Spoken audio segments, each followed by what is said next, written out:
It's happening. President Trump just ripped open the secret JFK files, but it's what's inside that's turning heads.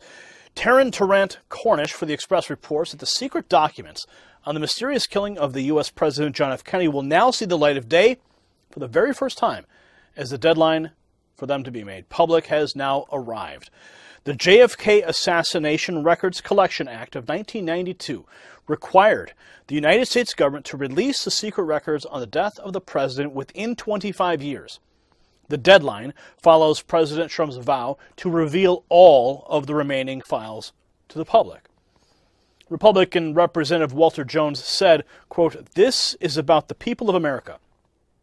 I've said publicly that if Mr. Trump, the President of the United States, would do this for the American people, he would be a hero with the majority of people as it relates to the Kennedy assassination."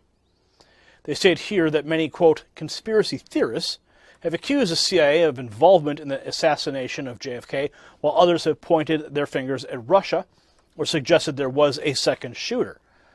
Now, there's a video out there, it's called JFK 2, and I think it has the strongest case that could ever be made that actually implicates this man right here, who we just did a report on, George H.W. Bush.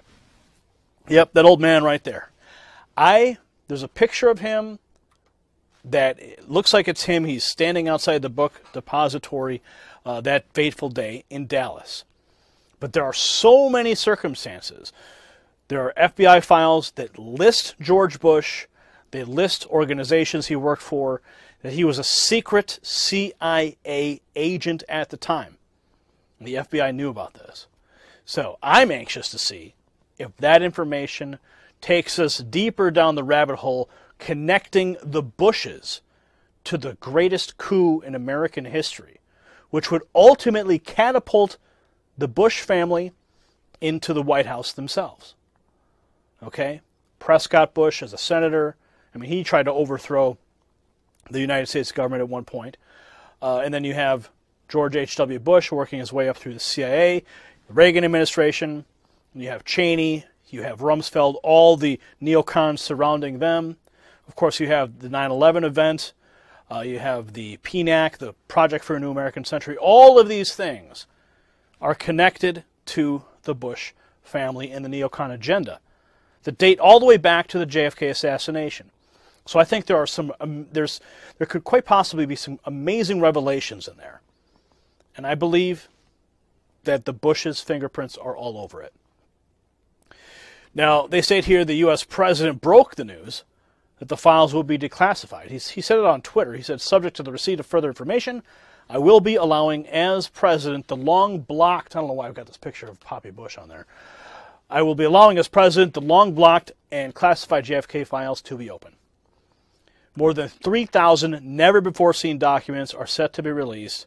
In total, hundreds of thousands of previously classified pages will be finally made to the public." So we will finally get a closer look at the 1963 shooting of President John F. Kennedy as he rode in that open car through Dallas, Texas on that fateful day. So what are your thoughts? What do you think is going to be in those files? Have you seen JFK 2? Have you seen that? Have you seen the Bush connection? Man, I think that's the strongest case I've ever seen. But there are so many strong cases in the JFK assassination. It's really hard to figure out which one it is.